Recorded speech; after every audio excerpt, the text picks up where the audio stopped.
All right, lads, welcome back to another episode of Who's Got the Ball. Myself and Shane here once again. Shane, what is the crack?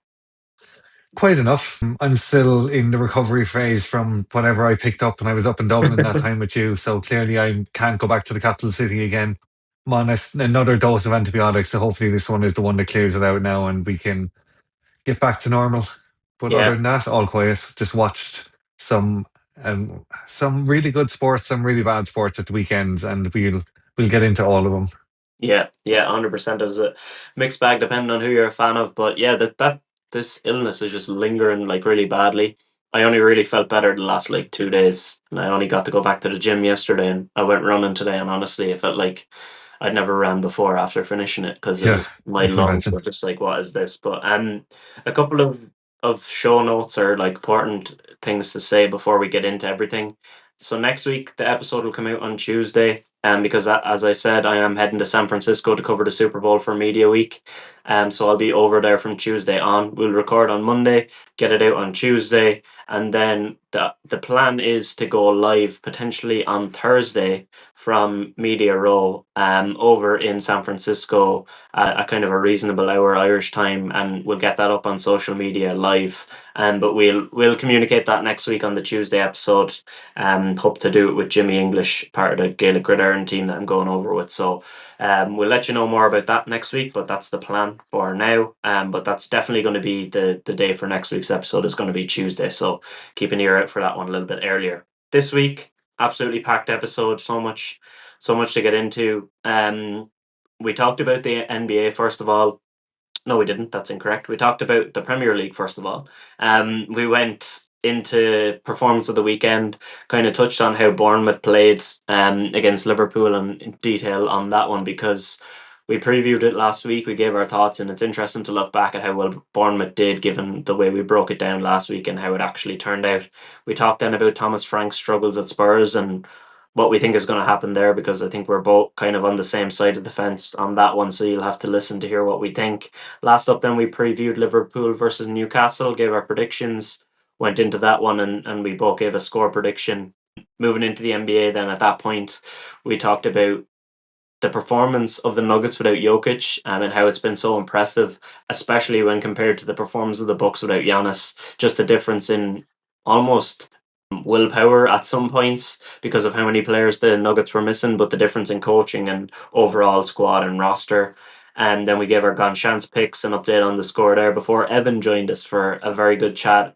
We talked about the AFC and NFC championship games last weekend, but then we moved into recapping our predictions from the start of the season based on who we thought was going to make the playoffs, who we thought was going to come out with an over under on their win total, all that good stuff, team based stuff. Shane, any word for the people on that for when they listen to it? Don't listen to it. You can actually completely skip that part. Just finish the episode after you hear the gun chants and just get on with your life. Everything that's said in the outro, we'll say in the intro. Get us 100,000 subscribers, blah, blah, blah, the usual. So, yeah, the episode ends after Gan Chance as far as I'm concerned. Yeah, safe to say you can figure out Shane might have had a few mad ones in there, but we all did to be fair. But yeah, there's some funny moments. So give that a listen. Power rankings to wrap up. Let's jump straight into it. Okay, so performance of the weekend. This one is going to sting a little bit for you, Shane, in the Premier League side of things. We had Harry on last week. We talked a lot about this game, Liverpool and Bournemouth. Bournemouth got the win 3-2 at home. I'm sure Harry's over the moon with that one. He couldn't push himself to predict more than a 2-2, and I went with 2-2 as well. And it was looking like it was on until the last minute, and an absolute shambles in the box led to a third Bournemouth goal. Want to focus mostly on Bournemouth here, but the main takeaway for me from Liverpool is Van Dijk was absolutely abysmal. Not for the first time this season. He was at kind of at fault for every single goal. The first one, there's no reason to let that bounce. Second one, he plays Jimenez onside him. The third one, he's standing there like a statue. Ball goes over his head, and he just doesn't even react after that. He couldn't get back, but he didn't even make it seem like he wanted to. I thought it was embarrassing, to be honest, from him. But outside of outside of that, any other takeaways for Liverpool before we talk about how well Bournemouth did? They just become, and I think I've said it before, but they actually just become the stupidest football team on planet Earth when they concede when it's against their own place. Liverpool were all over Bournemouth in the first 20 minutes. Bournemouth score and Liverpool just completely fall to pieces. Everyone forgets how to play football. Like that's my biggest takeaway from the season is just how stupid they become when they concede a goal against the run of play. They just go straight into panic mode instead of saying, okay, we were dominating there for the first 22 minutes. We've gotten sucker punched, a mistake at the back, blah, blah, blah. Just keep doing what we were doing, we'll get a goal. It all of a sudden becomes long balls up to the left, long balls up to the right. Oh, give it to Salah, he'll do something. Give it to Sabazlai, he'll do something. Like they just completely forget what they were doing. They stop passing the Kirkes to the point he has to be taken off at halftime. They just literally, it's like they forget he's on the pitch when they go 1-0 down. They're just so thick. Every single one of them are so thick. I texted my father at one point. It's like, does Alexis McAllister know how to sprint? Like, has he actually ever sprinted in his life? Because all he does is just jog through the middle of the pitch every single time, and then sweats profusely and has the reddest face of all time. Is like you haven't even moved. Like you literally haven't moved, and you're. They drive me insane, all of them. And this was just kind of this is Liverpool season, kind of in a nutshell, really, the way it went.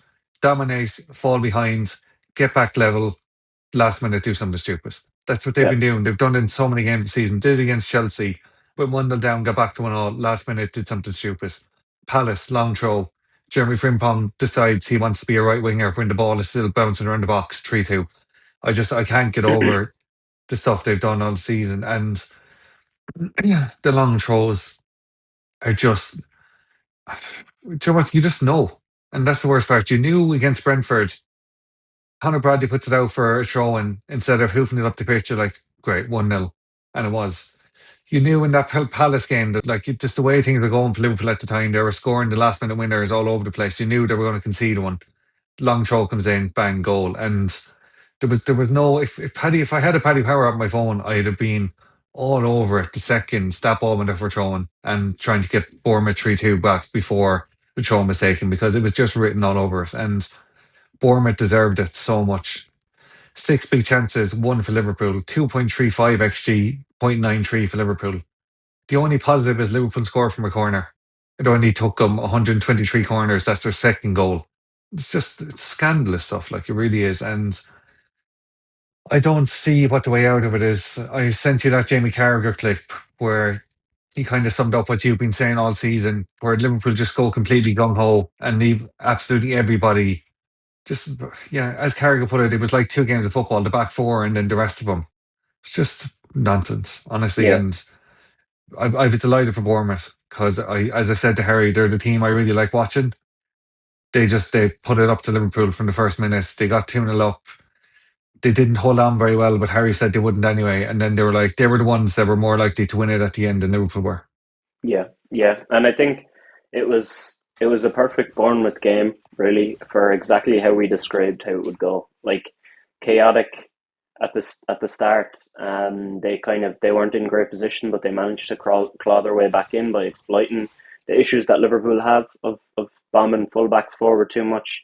Surprisingly, started Frimpong and Kirkes in this game, but they got caught out. Liverpool obviously gave up the first two goals, and Bournemouth inevitably gave two back because it is really what they do. This time I wouldn't say it was as similar to previous games because they often give up a lot of chances or the goals are you can see them coming. Whereas in this, like it was good quality from Szoboszlai, the corner, and a good goal. Although Petrovic makes a questionable decision to step to the other side, he's the only person I'm really not sold on in this Bournemouth team so far. Still think he makes silly mistakes, but outside of that, like Evan Nilsson had a huge chance to score prior to the goal Yeah. to make it 3-2. He should have made it 3-2 there, and they got their just rewards then from that because, as you said, they had more big chances. They really didn't give up at all. They weren't like, look, we're 2-2 now, we'll settle for this. They never do that.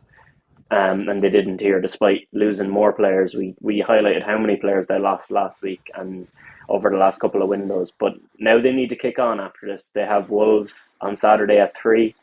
It should be a game where that they win. They've signed Ryan, so 20 goals in 57 games for Vasco da Gama for the 19-year-old attacker last season in Brazil. Very exciting. I can't wait to see him, and hopefully himself and Bournemouth do kick on a bit because they've kind of had a bit of a slump this season, but they have all the ability when when they perform to the way their manager wants them to. Yeah, on Petrovic, following on from the NFL predictions about to hear from me in a couple of minutes, I think I put him in as one of my underdogs' best signings of the season because I honestly thought he should have been Chelsea's number one coming into the season, but he has been pretty dodgy at times at Bournemouth. Now I know they lost nearly their whole back four, and that is why they're conceding so many goals left, right, and centre. But he's a big issue as well. He just doesn't look comfortable behind that line, especially when they have kind of like James Hill was in there now again at the weekend, and he's probably went into the season as fifth choice or fourth choice centre back. Mm, Um, like Liverpool have no excuses. Like you can't blame injuries. Bournemouth, they showed at one stage Bournemouth had five lads sitting up above in the director's box that were injured as well that would have been playing for him. So yeah, fair play to Bournemouth. Fully deserved it. And if Liverpool could just stop being stupid when they fall behind, I'd be really appreciative. yeah, yeah. I think it's two teams that often give things up, but when they're ahead. But I think this one, the result panned out probably how it should have. And yeah, I think at the start of the season, I had saw Petrovic in a preseason game against United, and I know it's only preseason, but he made a really bad mistake, and that kind of coloured my thoughts on him. And he's kind of lived up to that a little bit, but still young, still a lot ahead of him. To Mm. move into another team, this one, you'd be thankful that you're not supporting this team because they're struggling big time. We're talking about Spurs and Thomas Frank. Look, we're recording this on Wednesday, and it's before the Champions League games. We don't know if they're going to finish in the top eight, but currently they're in a good spot. They're top five heading into the final game week. They're facing off against Frankfurt away, who only have 4 points so far. So let's say that they do manage to finish top eight. Is that enough for Frank to hold on to the job? If they did well in the Champions League for another few weeks, or is it time for him to go already? Because the Premier League form is really bad. They drew at Burnley 2-2 last weekend, lost to West Ham 2-1, lost to Bournemouth 3-2, drew 1-1 with Sunderland, and 0-0 with Brentford. That's all in 2026. 3 points from a possible 15. I don't know how really he could continue to keep his job despite regardless of the Champions League, but that's my opinion. What do you think? No, I agree with you. My first notes are there's no reasons that this man still has a job. The Arsenal Cup on top of that as well, away at Bournemouth. It's just like I know it's only a cup, but it's an Arsenal Cup, and it's just things you don't do as a Spurs manager. They're 7-7-9 in the league, so 7 wins, 7 draws, 9 losses, no win in their last five. Like they're nearly as bad as they were last year when they finished 17th, but the football's 100 times worse to watch than it was last year. There's nothing for me that signals why he should still have a job. I know the club is in a bit of a state in the back with Daniel Levy leaving. Try and say that 10 times in a row. Best of luck. But with him going and stuff like that, I know there's a lot going on, but like he hasn't made a single player better. Kudos went in there, and I was like, oh my god, that's some signing, and he's just been kind of been put on an island out in the right wing when he is playing, and just expected to do things on his own. The midfield is just all over the place. I don't understand this. They playing Burnley away and they start with two defensive midfielders instead of kind of going for the small bit. He's brought his Brentford mentality to a club the size of Spurs, and Mm, look at Brentford; they're absolutely flying under Keith Andrews. So it kind of they're the kind of things. Well, I think maybe it wasn't just the coach; maybe it was actually just the culture of the club, and he was just the face of it. But yeah, I think he's the one that has to go next in of all the Premier League managers. He's the one that has to go next. yeah, I think so as well. And I saw that.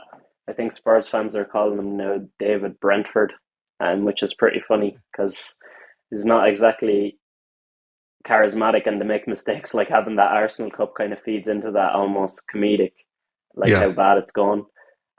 If you look at Opta's predicted position for them, they have them to finish 15th by the end of the season with 47 points. So that would be 19 points from their last 15. Um, in that case, I think even if they manage to get to the semi-finals of the Champions League, he's um, gone. he would go. And I think for me, he's gone by the end of February because their next four games are against Man City, United, Newcastle, and Arsenal.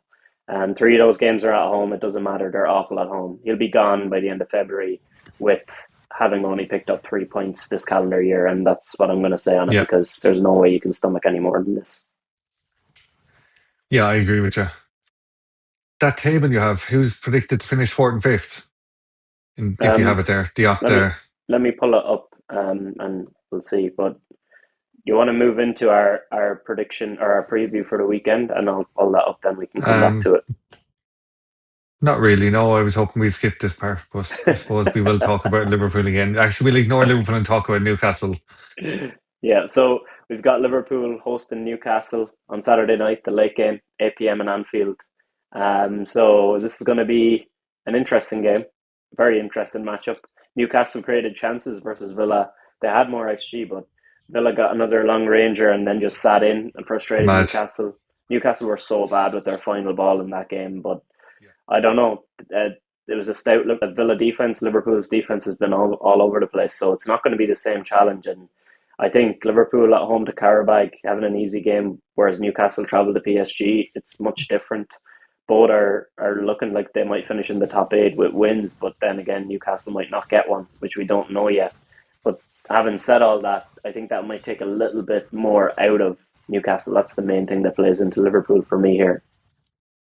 Yeah, so we said it a couple of weeks ago about Eddie Howe that he's not very good at managing the Wednesday, Saturday, or Wednesday, Sunday, and going away to PSG is arguably the toughest game you can have in the whole competition, and that's kind of it's one of the plus points to me is that that's where they are going in midweek, while Liverpool are at home to a team that they should be beating, but they should have beaten PSV as well.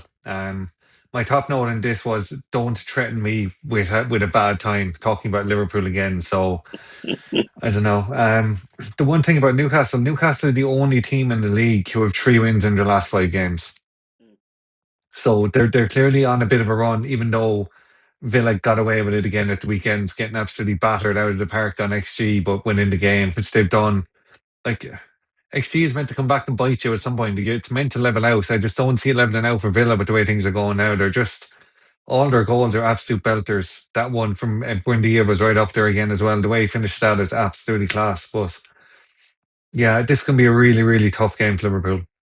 Yeah, Unfortunately, yeah, I I think don't it see will. them picking up 3 points, I think it's going to be a tough one. I think Liverpool are too often open at fullback, which you already mentioned that I've and they're mentioned fragile. that I've said all season. Yeah, they're fragile too. And then Newcastle, they had chances down the wing against Villa, but Villa constantly kind of packed that fullback area, and Newcastle found it difficult to get the ball in. Whereas I think when there's more space for the likes of Gordon, even Alanga's final ball is not as good, but he looked Hmm. okay when he came on against Villa, and then either Vissa or Voltamata, whichever doesn't start against PSG, is going to start, and they're going to be fresh. So I like Newcastle here in this game, based on the way Liverpool have played lately. I think Newcastle are a better team than Bournemouth, and I know although it's away for them, I have Newcastle winning 2-1 in this one. I have 1-1. Okay. That was the best I could go. Um, it's really hard to back Liverpool in the league at the moment. It wouldn't surprise me if they go out there tonight and put 4 or 5 past Carabag because that's what they've been doing in the Champions League all season. Bar that one game, the Real Madrid game, they were excellent. Away at Marseille, they were excellent. They should be Carabag at home, but then they come back into the Premier League and they just fall asunder again. So I'm not going to back them to lose because it is at Anfield, but I'm not going to back them to win either because I don't think they're going to. And they're going to go into February without a Premier League win in 2026 No, that would be an interesting stat. Sitting on the fence. So you are here. You don't want to be swayed. for the first time ever. Ah, sure, yeah, sure.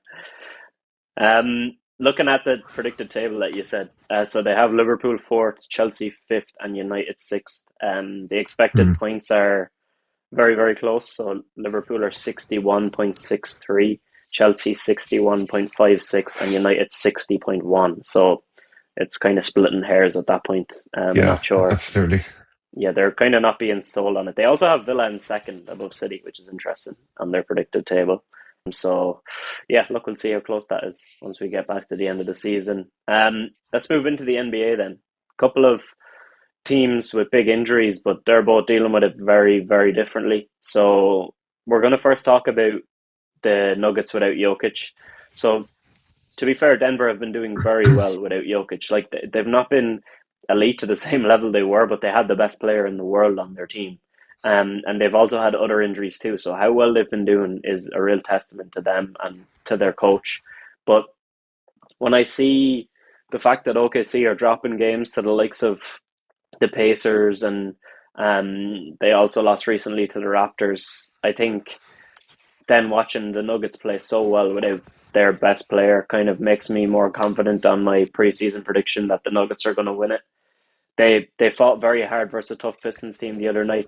If Murray could make his free throws at the end, they could have tied it. If he could make his free throws in general during the game, they might have won it because he Yeah. was 10 of 15 on the night and they only lost by a couple of points.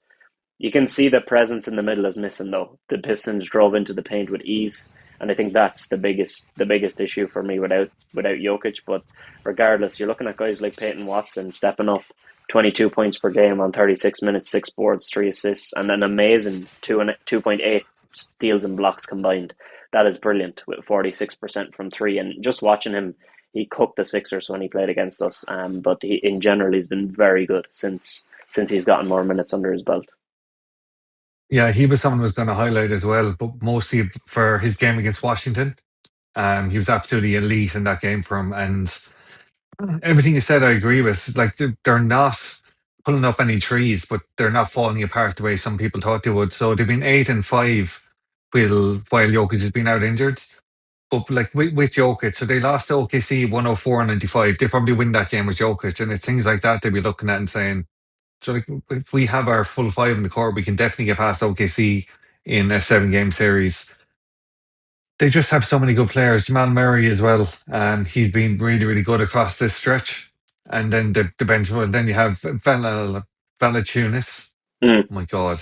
But when he is there, he's quite good as well. Aaron Gordon is obviously Aaron Gordon. And then the likes of Tim Hardaway, Bruce Brown, they've all kind of stepped up during this spell out. So when he does come back, and if they can get Murray fully fit as well, then there's very little standing in their way, I think. yeah. At the start of the year, OKC looked untouchable. They're not untouchable anymore. They're very touchable, I was going to say, but yeah, I'll go with that. They are very touchable. They're into double digits for losses now as well. So yeah, look, I know they're still an absolute monster of a team, but we'll have to wait and see where they can, if they can pull it back to where they were at the start of the year, and if they can keep going at the relentless rate they were. I did at one stage say that they were going to break the record for the most wins in the season. So I don't think I've ever done a good prediction on this whole podcast now that I'm thinking about everything I've said over the last 60 episodes, 59 episodes. But yeah, I just think the Nuggets they're a really, really good team. And there's no denying it. They're definitely the second, if not the best team in the Western Conference. And they're definitely the best put together.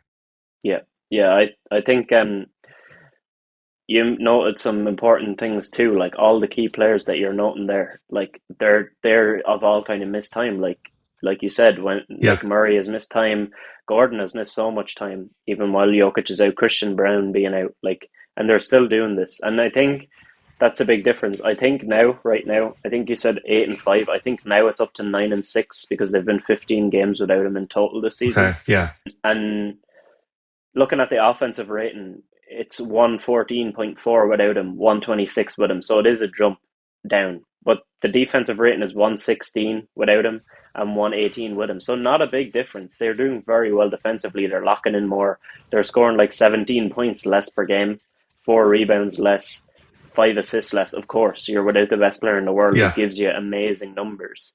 But the fact is that they were with him elite, and now they're pretty solid without him.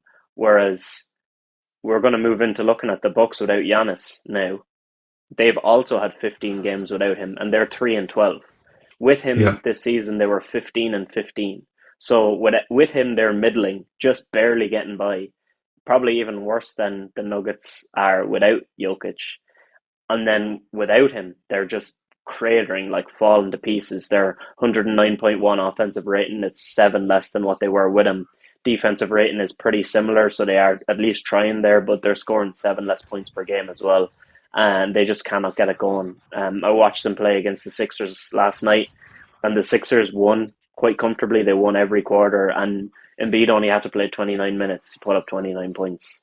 VJ Edgecombe only played 31. Even Maxi played only 36, which is not much for him. And you're looking at Yeah. McCain and Edwards getting 24 minutes each, which tells a lot because they haven't been getting much minutes this season. So all that shows the level of the Bucks without Giannis, and like I said, they were barely scraping by as it was with him. Yeah, so when we were talking about for the Nuggets, all the players who have stood up while Jokic has been out, there isn't that many for the Bucks you can say have been on a different planet since he's gone out. The only one that kind of jumped to my mind was Ryan Rollins. I Mm, think the only reason I have an eye on him is because he's in my fantasy team, so I'm kind of keep looking at him every week. Other than that, they've very little talent around it. Like Kyle Kuzma, I don't think is a very good basketball player. I really don't. I don't think he's ever been. I think he's an NBA ring from his time at the Lakers, but or, no, yeah, yeah. So he does. But other than that, it's like, what have you actually done? And then Bobby Portis is grand. He's been averaging 16.4 points per game, but he just he's not. So he's not an exciting name for want of a better way of putting it. Miles Turner as well, 14 points per game. He's been grand, but he's another man that needs Giannis with him to really step up. And outside of that, it's just been an absolute disaster for him. As you said, 3-12 without Giannis, and the talk like, geez, imagine if they traded him away, what would happen to them then? They would be probably finished as a franchise. So they're rubbish. You mentioned all the offensive and defensive rating there. As you said, at least they're trying on defense. But when you have Kevin Porter Jr. as one of your key figures when Giannis is out, you mm. know you're And in a he's tough, out as tough well spot. now, so it's like, Yeah, he is. Yeah, yeah, it's just problems everywhere. And Bobby Portis is a funny one to bring up because yeah, he's doing all right. Like he's trying his best, but I just found it too funny to watch him last night against the Sixers. Like they're down maybe by 15 points. You're after going 3-12 without Giannis, and he makes like 1 3, and he's like mean mugging and like flexing and like yeah, looking around as if I'm the guy. Like no, you're not. You are doing your best, but you need to read the situation a little bit better here. Like Turner put up 31 points last night, and he wasn't doing any of that stuff, Ooh, even though he was giving it the big one the last time he played the Sixers, and he yeah, got put back in his place when we won that game. But I think Turner's been a letdown in general since he absolutely. joined, even with Giannis, and he should have been better. And it could be 4 to 6 more weeks with this calf strain for Giannis, whereas Jokic just coming back maybe, will he be reevaluated next week? So it could be next couple of weeks. And like we said, I think a couple of weeks ago that we saw the Bucks getting into the play-in mix because of Giannis, and then right after that he got injured, and they've just gone nothing but fallen to pieces since then. So I think it shows how important he is that we were even willing to say a team that's kind of middling can still get in once they have this guy. But now he's just not there anymore. So it's kind of hard to Yeah, put it any also back in behind shows them. how much of a curse we are. Yeah, get behind the Bucks and they just Giannis gets injured and falls. The whole team falls to pieces. But apologies, Bucks fans. Although I doubt there's too many of them listening to this. Yeah, I've hopefully never not. met a Bucks fan in my life, to be honest. A Me lot of either. other random teams, but not Bucks. But let's get into Gan Chance then. Um, Another week where we put up kind of low numbers. We had one correct each. So last week I went with United again, back the hot hand, and they got the win for me. I had the Broncos to beat the Pats. That did not come off, and I had the Jazz to beat the Heat. That was miles off. Then you had the Rams to beat the Seahawks, which was close as well as the Broncos one, but ultimately did not come off. You had Palace to beat Chelsea. That was a tough one. Chelsea performed quite well in that game. And then you had the Yeah, Rockets to beat the Pistons, so you keep your NBA ability to pick correct scores right. The Rockets were very strong in that game, and they got the win. So I'm sitting on 23 points. You're on 20 after 20 weeks in total, so 3 point lead at the moment. Let's get our first 5 pointer soon. We need one. Let's hear what you've got for us this weekend. yeah. So I've doubled up on the NBA this week and gone for one Premier League game. Obviously, we're not going anywhere near the Super Bowl yet because it is too far away. So I've gone with the Trailblazers to beat the Knicks on Saturday night. And the Trailblazers are 23 and 25, and the Knicks are 28 and 18. So it is on that the five Yep. game difference. So it's just about in. And I've gone with the Warriors to beat the Pistons. Kind of for the same reasons behind why I went with the Rockets last week, where I think the Pistons are in the easier division. So when they come up against teams from the West. Sorry, yeah, from the West, they might struggle a bit more. So the Pistons are 34-11. The Warriors are 26-22. Wouldn't surprise me one bit, to be honest, if the Warriors did manage to go out there and turn them over. And the Premier League was impossible to pick because I obviously wasn't picking Newcastle to beat Liverpool. So I have gone with Thomas Frank's Tottenham Hotspurs to beat Man City. Man City are 8-13. Spurs are 15-4. They beat him earlier in the season. Spurs are Man City's kryptonite. Yeah. Somehow they're the only team the Spurs can beat. It seems to be Man City. So I'm backing them to follow that up. Give me a 5 pointer and the lead when you only get 1 point. Yeah, it's actually funny that you said that they're kryptonite because when I was in like I don't know, I think it was like second year in school, they brought us like on a soccer trip like every year if you wanted to go, and I went to one and it was always City because it's so cheap to get the tickets and you can get there pretty handily on the boat. And we went to City and Spurs, and it was 1-1, and Harry Kane scored a winning penalty in like the 90th minute, and the Spurs fans are like breaking through the hordens and everything. So since then, I always just know like Spurs are going to beat City, and Harry Kane used to have a field day at the Etihad or the Empty Hat, should I say? But my three picks are Leeds to beat Arsenal. Leeds are at home. Whoa. Arsenal away. I just see Arsenal just like hitting another slump because they've been pretty bad lately. And I just think Arsenal, like the only thing you could see against United, they scored an own goal and a corner goal. And Leeds are going to be defending, and they have big bodies to push Arsenal around in the box too. So it might not work against Leeds. So let's go for a mad Leeds one here. I've also gone with Newcastle to beat Liverpool. I kind of alluded to that. I thought that was going to happen in my prediction. So they're 31-10. Liverpool are 4-5. Leeds are 5-1, by the way. Arsenal are 8-15. And then the last one, I was teetering between two. One of them was the one you picked, the Blazers and Knicks, because I think that's a great pick. The Blazers have like good physicality about them, which the Knicks do struggle with. But I ultimately ended up going back to the Clippers, which served me the week before last. Clippers 22-24 at the Suns 28-19 on Sunday night at 1 a.m. So those are my three picks. All right, so Evan, welcome back to the show once again. We're going to quickly touch on the conference championship games, but we'll dive deep into the two Super Bowl teams and what it took for them to get there next week.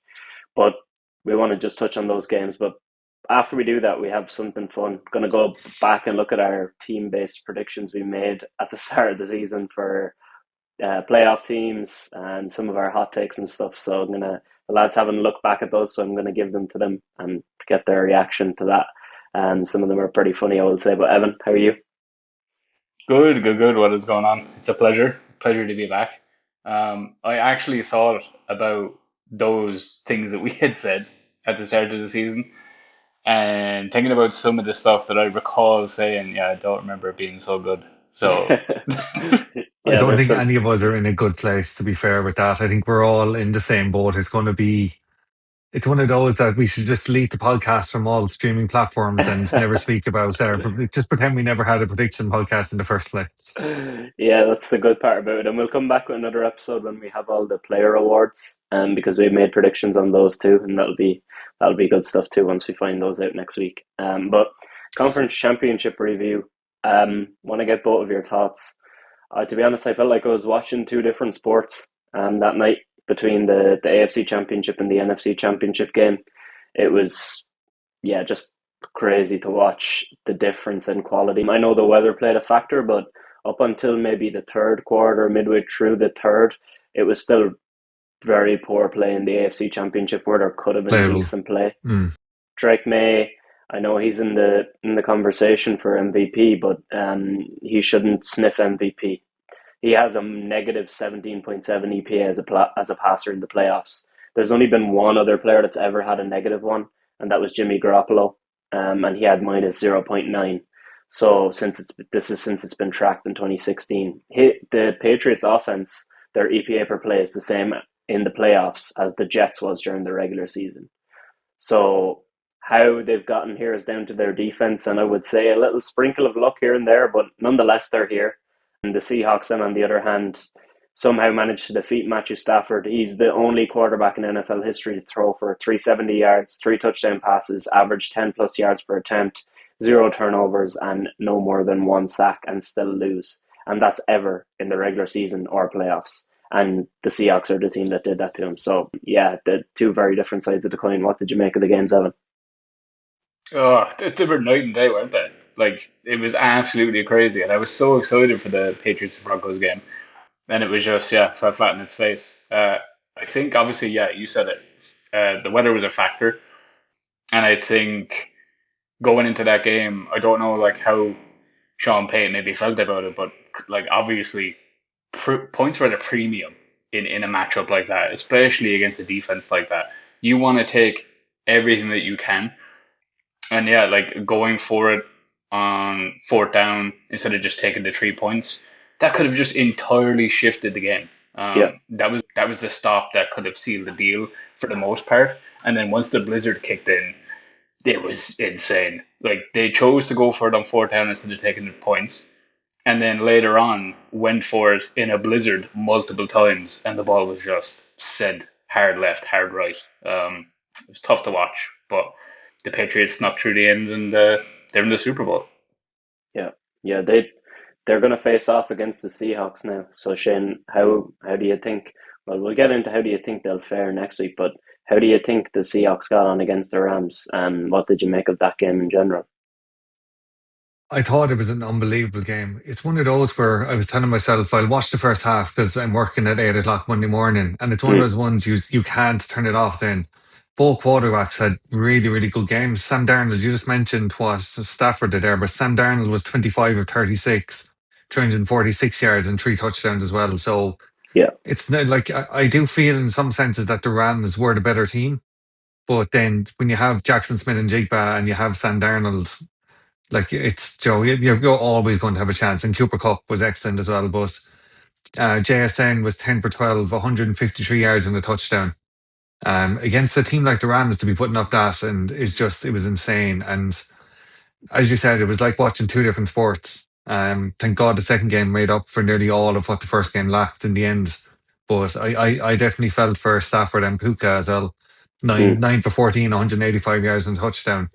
Like how are you coming out on the losing side when your quarterback is throwing 374 yards and your wide receiver one has 185 yards and a touchdown? It just doesn't make sense. But Stafford had his chance at the end and bluffed it. yeah. It was a game of inches, really, because like Mm, you look at that Puka catch at the end. If he was like an inch closer to the sideline, you never know. literally an They inch. literally have like they're on the 50-yard line with a chance for one play. Like Stafford has the arm to get it there, and you've got some big bodies going up to catch it, which would have Yeah, been crazy to even just see that. And it's a game of seconds as well, because if they had 10 more seconds, they probably could have got up there and spiked that.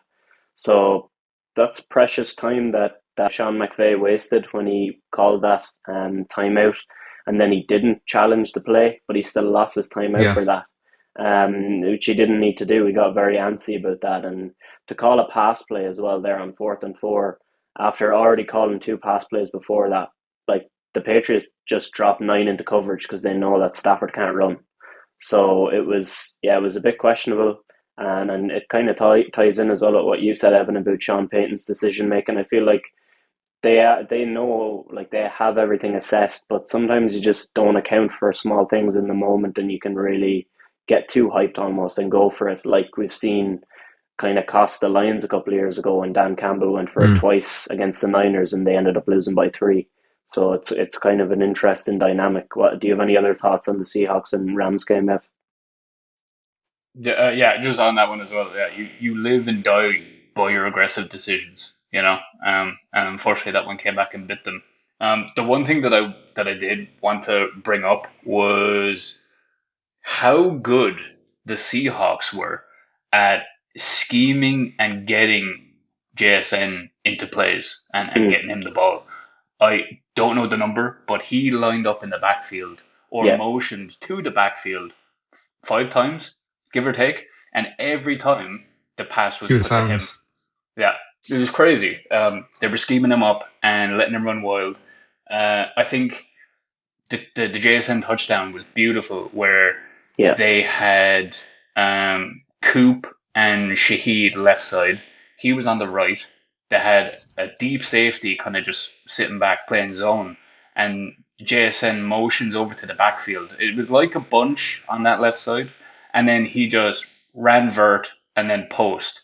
And because of the Shaheed and Coop, they pulled the corners back to the center of the field and freed up JSN down there in the post, just wide Yeah. open.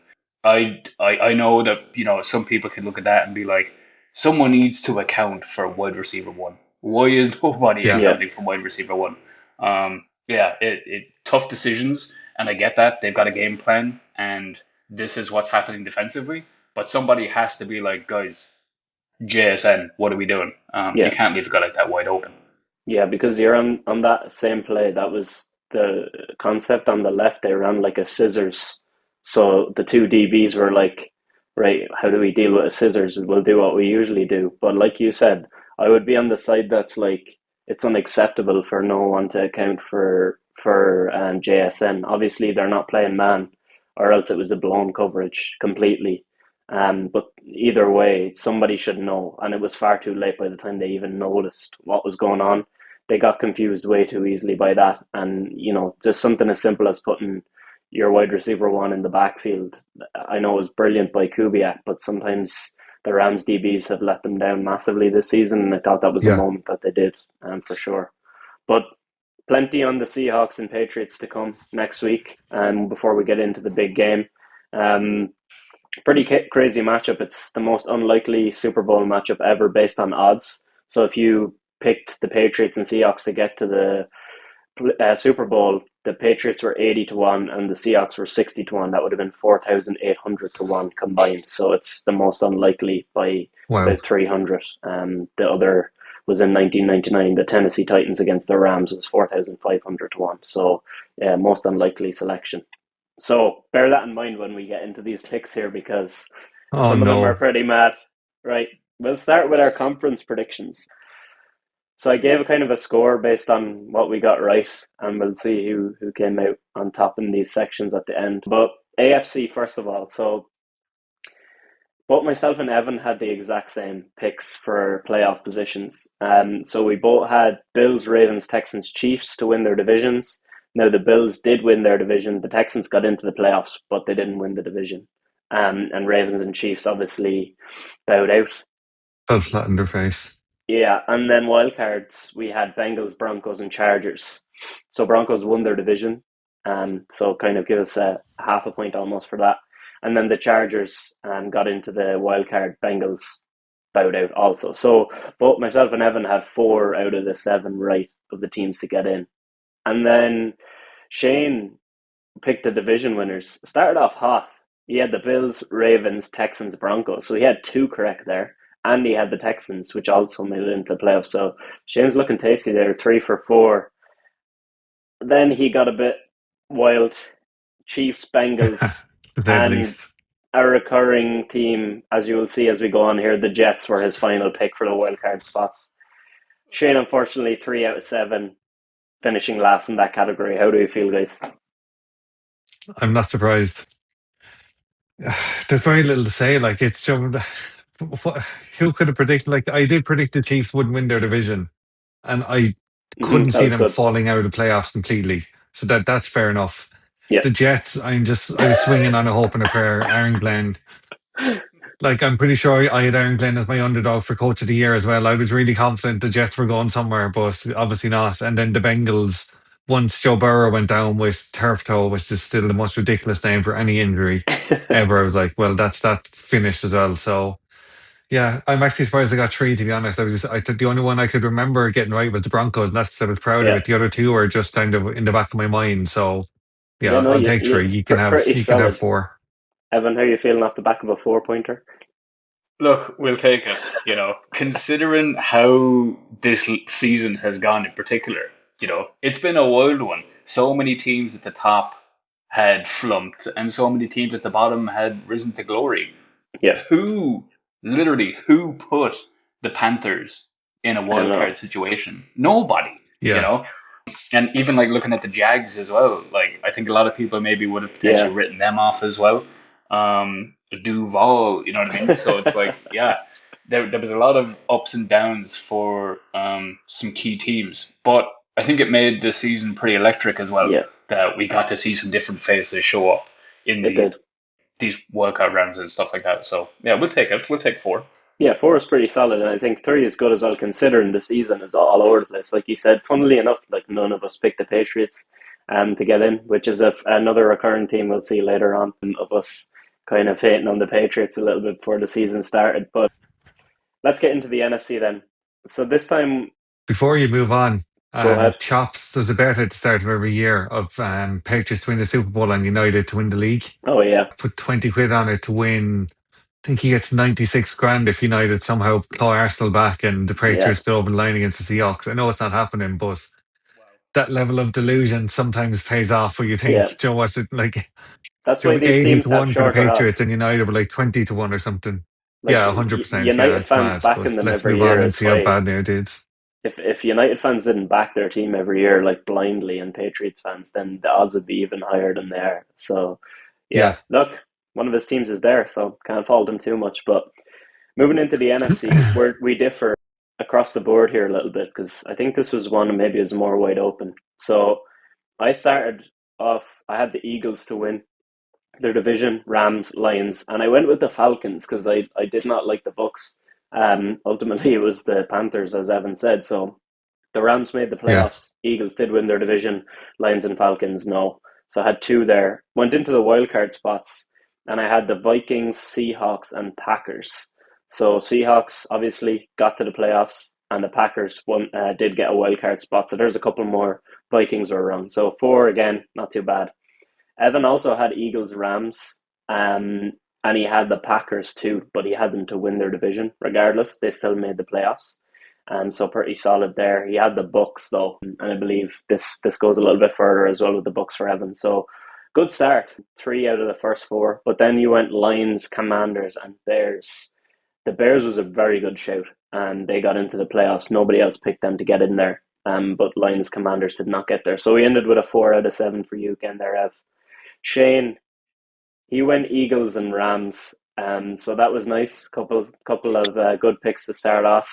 From there, it just turned into a car crash. Shane went Lions, Bucks, Commanders, Vikings, Falcons. 2 NFC South Oh, I teams don't know getting in. anything. Don't know what the thinking was behind that. But anyway, we got 2 for 7. Look, it's pretty bad. How do you feel after that one, Shane? It's Joe. What this is? I knew it was coming. I knew this was the side that I had made a pig's ear of. So maybe we should cut the NFL from the podcast, or just bring Evan on every week, and I'll drop out for the the NFL section. I clearly know absolutely nothing. Oh man, it's pretty tough. Ah, Like to be fair, most of those were kind of sound decisions at the start of the year. Just the 2 NFC South teams is a the bit Bucks were like, 1 to 5 on. Like, yeah, that's true. But to have the Falcons in there yeah. too, yeah. But Bears shout, very good, very very good.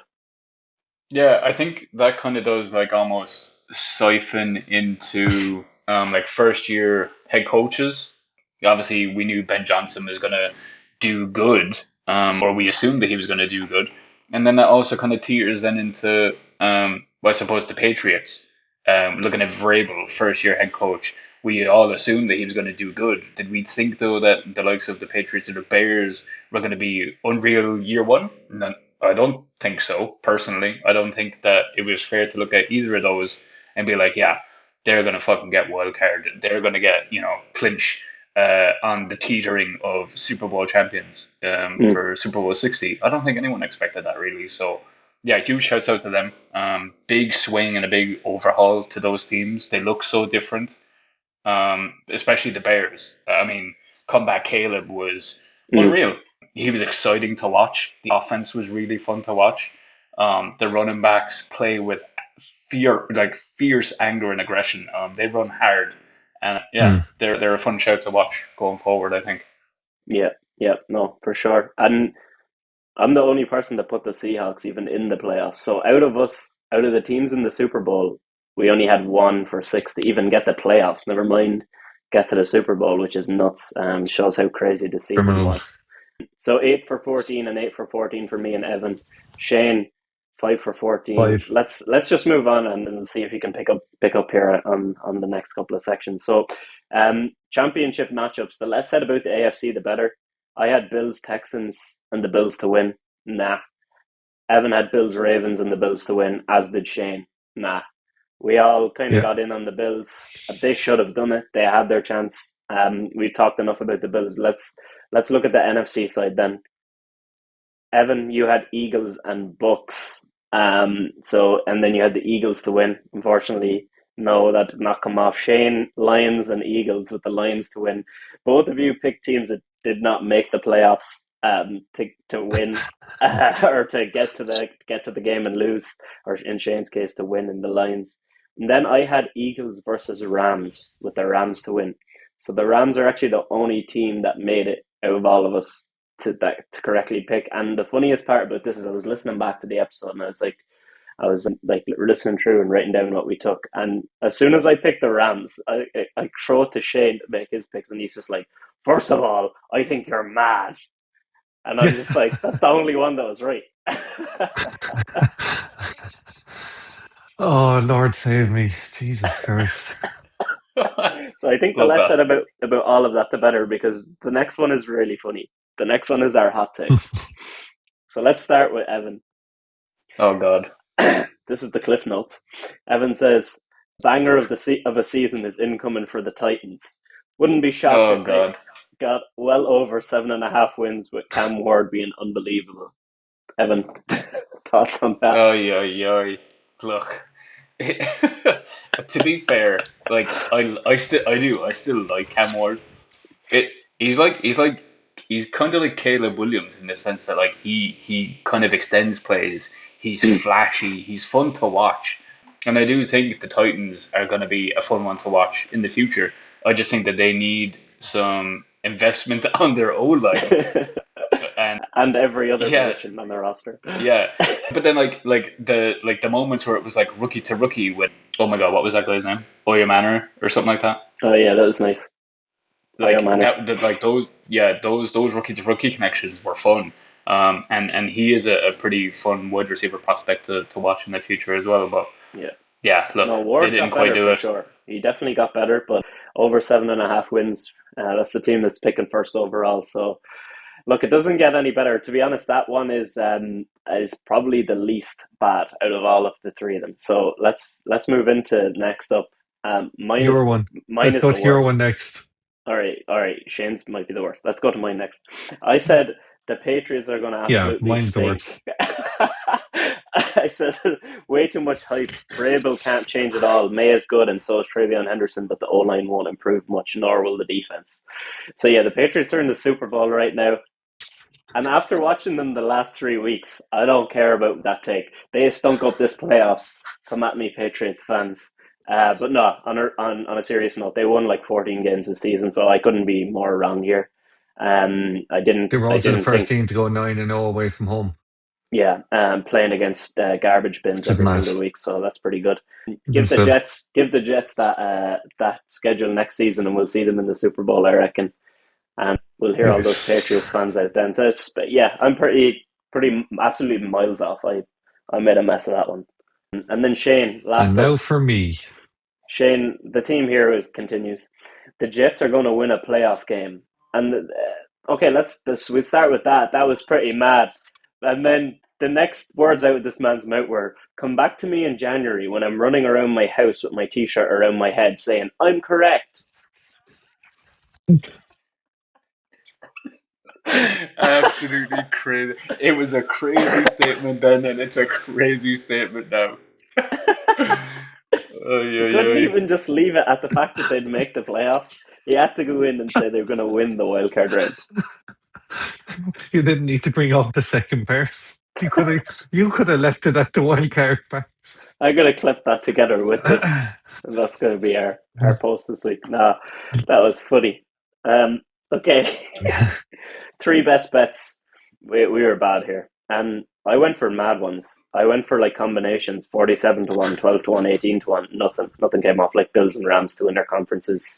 Seahawks, Falcons and Vikings to make the playoffs. Seahawks did, the rest who flamed out. But anyway, Next up, then we did over under wins. Evan went for 3 over under wins with his best bets. The Cardinals over 8.5. They had 3. The Browns under 4.5. That was pretty close. They had 5, and then the Cowboys over 7.5. They had 7. So both the two of those pretty close, but ultimately did not come off. The only person to get a best bet correct was Shane, albeit No way. it was an odds-on bet. But either way, it's better than any of Oh, us. Trey McBride over 5.5 touchdowns, 7 to 10. So yeah, that was good. Good shout. Nice, A bit of nice. it. Yeah, you pulled that one out. Bijan to lead the NFL in rushing yards 9 to 1. He was fourth, so not too bad there either. oh, And then the Jets to make the playoffs. oh. As I said, was going to continue to be a theme. But last one, I think the most fun. Wait, So what were the odds on the Jets to make the playoffs at the time? 5 to 1. You don't have it. 9 to 1. There's Is that all? five, Could have no, been 100 to 1. 5 to 1. Or 5 to 1. Yeah, which That's is even worse. which is Jesus. a bit mad.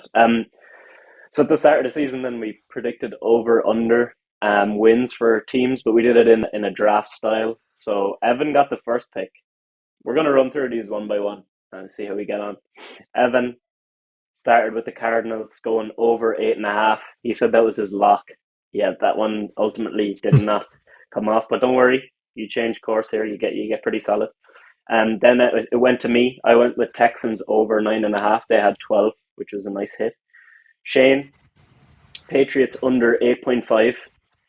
14 wins for them. Unfortunately, that did not come off. Let's see if you can pick it up here. Chiefs over 11.5. No. They had 6. Unfortunately, that one did not come off.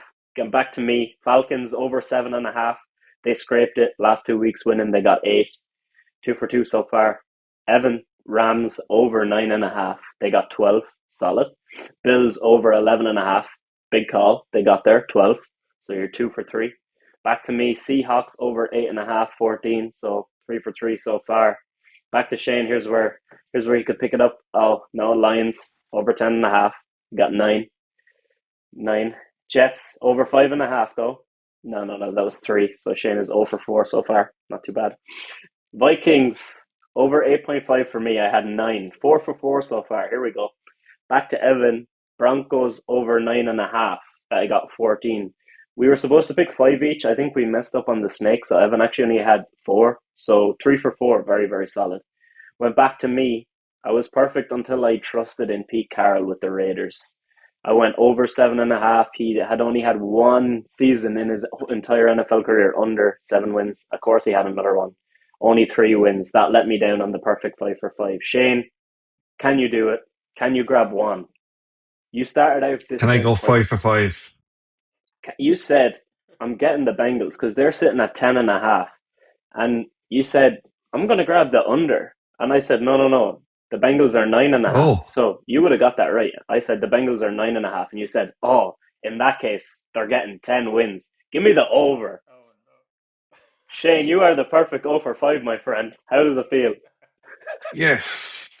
Get in. Do you know Oh what? It's dear. more impressive getting 0 from 5 than fluking 1 on the last pick of the draft. I'd rather go 0 for 5 than 1 for 5. You're like the Jets, 0 interception season. You're loving it at Yeah, this point. incredible. Evan, how do you feel? Like me and Evan both. Evan didn't get the chance to pick the last one, so I'll say we tied there because we both got one wrong, and so he had one less pick than me, but pretty solid. How do you feel about those picks? That was good. That was good. Yeah, I do feel good about those. I do feel good about those. Yeah, unreal. Yeah, so that's our recap on our picks at the start of the season. I actually put a bet on that as well. The my 5 picks for the Raiders like absolutely screwed me because that was like 40 to 1 or something for all those, and they're the only ones that let me down. It would have been really exciting going into the last week because the Vikings won like their last 3 games and the Falcons too, so that just like got me over. But I had already forgotten about the bet because of the Raiders just stinking the joint up.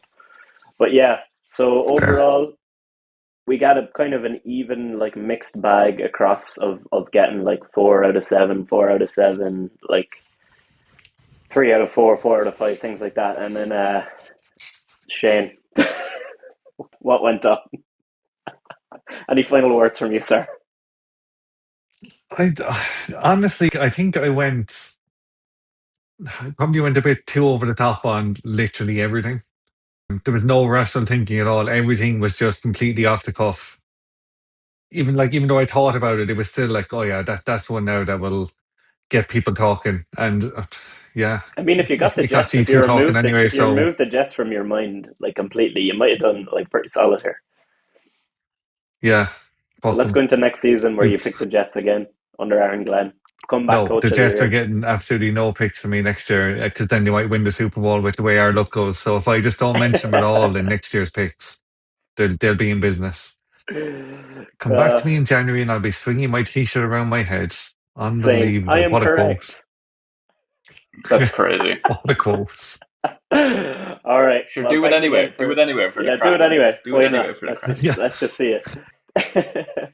Thank you for coming back on, Evan. We'll have you back again when we talk about our like coaching and player position awards. So like MVP, Coach of the Year, Offensive Rookie of the Year, all that stuff. We picked all that too, so we'll get back to that in a few weeks' time. But appreciate you coming on once again, and we'll chat to you again soon. Absolute pleasure. Thank you both. Actually, I don't think my video recorded there, so I don't think this part's going to make it into the official podcast, unfortunately, Evan. So yeah, it was nice to have you on for the couple of seconds, but you won't be making the cut this week. Don't worry, That's we'll use okay. your That's all audio right. and we'll just clamp a Jets logo on your face. Yeah, there you go. That'll do. Oh God! Owen 5 Jets logo. Yes, sir. Nice one. Thank you. Thank you Nice both. one, Ev. Okay, let's jump into the power rankings. I'll go first with this one. Last week I had the Seahawks top, OKC second, Arsenal third, Pistons fourth, Rams fifth, and Villa sixth. There wasn't much shake-up last week from the week before, but this week I've shook it up a good bit. I've still got the Seahawks first overall. I think they're the best team in the NFL, and so I wasn't moving them there, and I think they're going to win the Super Bowl, but again, more on that next week. Pistons then have moved up a spot. I put them ahead of OKC because although they did lose to the Rockets are a really good team. So it's not like they're losing to poor teams. Like they're 8-2 in their last 10, 34-11, and then OKC are in third. The reason I've swapped these two is because since last week when we recorded, OKC have gone 1-2, whereas the Pistons have gone they've gone four. I think they've gone 2-1. Sorry, so 1-2 and 2-1. So Pistons have done better since then, and they've played better teams. The Rockets lost to the Raptors and Pacers. So Pistons 2, OKC 3, and then fourth I've got the Patriots. I had the Rams in last week because I just thought that they were better than the two AFC teams, but obviously now the Patriots are in the Super Bowl, so they get into fourth. Fifth, moving down, is Arsenal because they lost to Man United, and sixth. Then for the very, very first time ever, I'm putting Man United in this. I haven't done it all of last season, and I'm doing it now.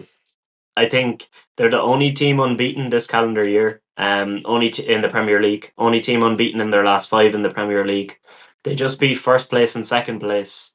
It might not last forever, but they look pretty powerful right now, and I think they are good value for this based on their recent performances. First time I've ever had them in, so I stuck them in at sixth. What have you got for us from Yeah, so this week? I'd love to say it's a hot take, but I was very close to putting them in myself. But then I looked at it as a way that when I put Liverpool back in after they beat Real Madrid, it's like we're back.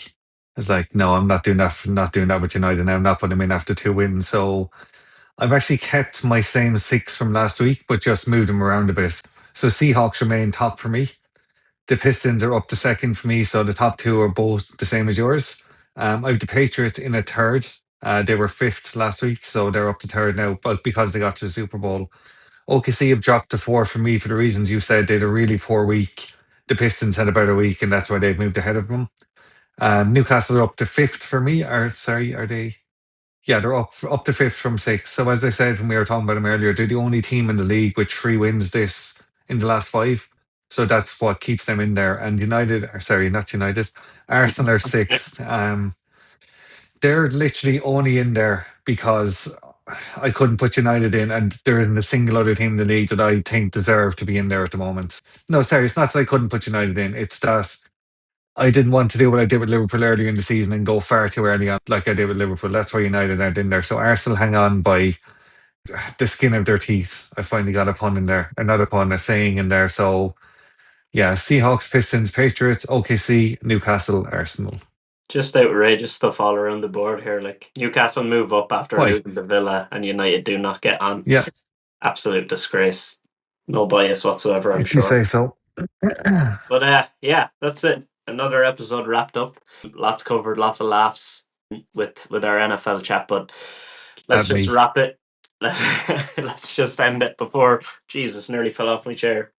Let's just end it before one of us kills ourselves or makes another ridiculous prediction.